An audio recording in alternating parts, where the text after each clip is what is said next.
of House Report number 118-559, offered by Mr. Burlison of Missouri.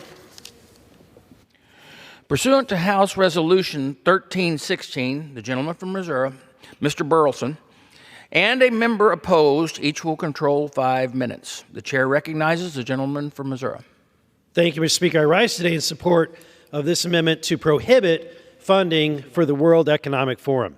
You see, every year the World Economic Forum hosts its annual luxury conference in Davos, where CEOs, world leaders, and other globalists take their private jets to some ski town in Switzerland to discuss carbon emissions, which is ironic, erasing our borders of our nations, and other high-minded ideas like encouraging a transition to eating insects because the earth is, quote-unquote, running out of protein. The founder of the World Economic Forum, Klaus Schwab, says it provides a platform for high-powered leaders to, quote, shape global, regional, and industry agendas.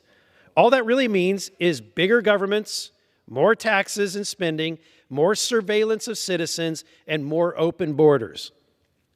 During the COVID-19 pandemic, Schwab was the guy pushing for the, quote, the Great Reset to reshape the world. When Klaus Schwab says things like, you'll own nothing and you'll be happy, we should take him at his word. When globalist elites get together to talk about their plans for world domination, we should not ignore them. And we definitely should send them, we should not be sending them our U.S. taxpayer dollars to legitimize their efforts. Now, these Marxist hypocrites want to get together with on their own dime, so be it. But since 2013, the State Department has funneled nearly $60 million, our taxpayer dollars, to the World Economic Forum. This amendment would simply prohibit the State Department from funneling any money from U.S. taxpayers to the World Economic Forum. No matter how much they talk about, quote, protecting liberal democracy, these people, the globalists, these people are the problem. If we're truly going to represent Americans, and if we're truly going to stand for our national sovereignty and the freedom to govern ourselves, then we need to stop legitimizing these globalists with our money. And I urge the adoption of this amendment, and I reserve the balance of my time. Gentleman from Missouri reserves. For what purpose, gentlewoman from California, seek recognition? Mr. Chairman, I claim the time in opposition. The gentleman is recognized. I rise in strong opposition to this amendment, which would prohibit any funding to the World Economic Forum, which we don't fund. The reality is that no funds from this bill go to the World Economic Forum. And therefore, this amendment would establish another prohibition for no reason. This is the appropriations process, a process that historically focused on making things happen rather than making prohibitions on things that are not being done, just in case you all didn't know. I tell you, this is really quite amazing to me that we could prohibit funding for something we don't fund. Now, since this is my last appropriations process, I could not be more disheartened with what is happening to the essential work of this committee when we start funding or defunding what we don't fund. So I urge my colleagues to oppose this amendment. I reserve the balance of my time. The gentlewoman from California reserves. The gentleman from Missouri is recognized. Thank you, Mr. Speaker.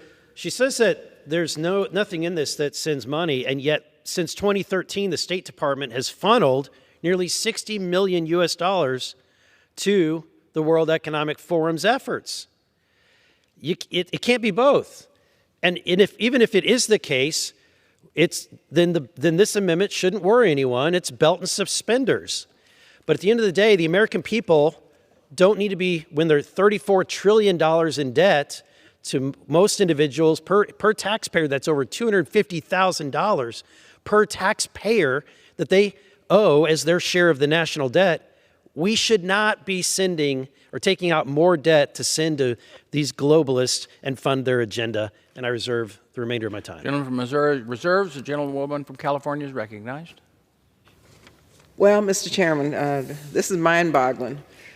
So I guess, once again, we're doing something that does not make any sense in this process.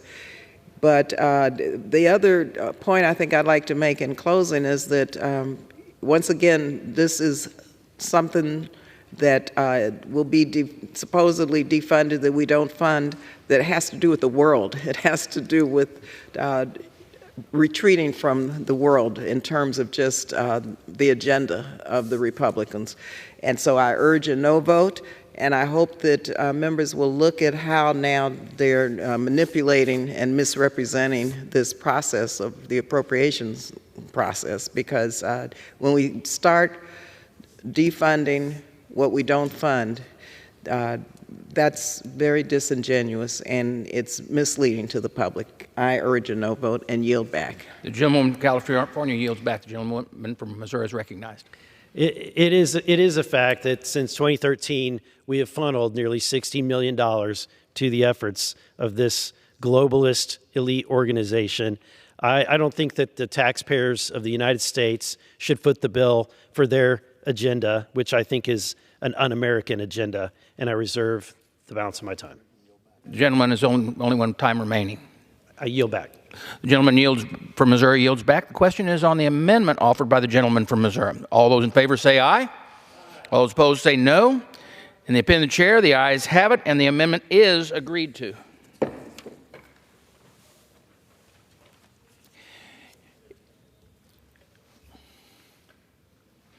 It is now in order to consider amendment number 9, printed in Part B of House Report 118-559.